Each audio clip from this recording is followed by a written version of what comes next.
1/2 cup ரவையும் 1 spoon நெய் இருந்தால் இந்த ரவை ஸ்வீட்டை ஈஸியாக பண்ணிடலாம். ஒரு பேனில் 1 ஸ்பூன் நெய் போட்டுக்கிடுவோம்.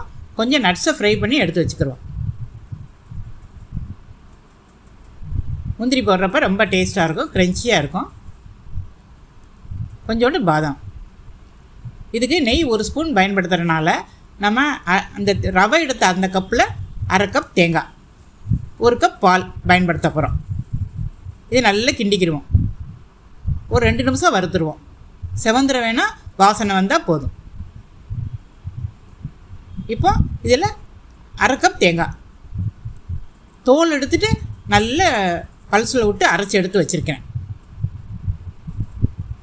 அதையும் போட்டு ஒரு நிமிஷம் வறுத்துக்கிடுவோம்.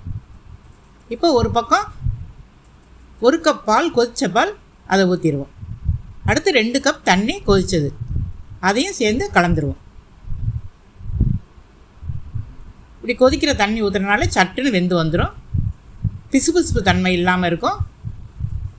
சாப்பிட்றப்ப நல்ல கிண்ணுன்னு இருக்கும், பர்ஃபி சாப்பிட்ற மாதிரி.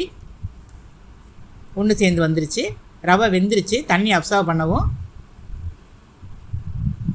இப்போ ரவை எடுத்த அதே கப்பில் ஜீனி, ஒரே கப்பை கடைசி வரைக்கும் பயன்படுத்தலாம். நம்ம டம்ளர் கூட பயன்படுத்திக்கலாம்.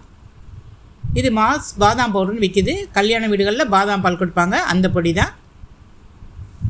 இதில் வந்து கலரும் இருக்கும், ஃப்ளேவர்ஃபுல்லாகவும் இருக்கும், ஏலக்காய் எல்லாம் இருக்கும். இதில் ஒரு பிளேட்டில் கொஞ்சோண்டு நெய் தடவிட்டு அப்படியே பரத்தி விட்டுருங்க. நம்ம பொரித்து வச்ச நட்ஸை அப்படியே அலங்கரிச்சிருவோம் வச்சு. ஒரு 10 நிமிஷம் ஆறட்டும். நல்லா ஆறின பிறகு எடுத்தால் கிண்ணுன்னு பர்ஃபி போல் வரும். கேசரி தான் இவ்வளோ சிம்பிளாக செஞ்சுருக்கோம். குறைஞ்ச பொருள்களில் செஞ்சுருக்கிறோம். எல்லாமே வீட்டில் இருக்க பொருள்கள் தான். டேஸ்டியான ரெசிபி, ஈஸியான ரெசிபி. நீங்களும் இது போல் செஞ்சு பாருங்கள், சட்டுன்னு செஞ்சிடலாம்.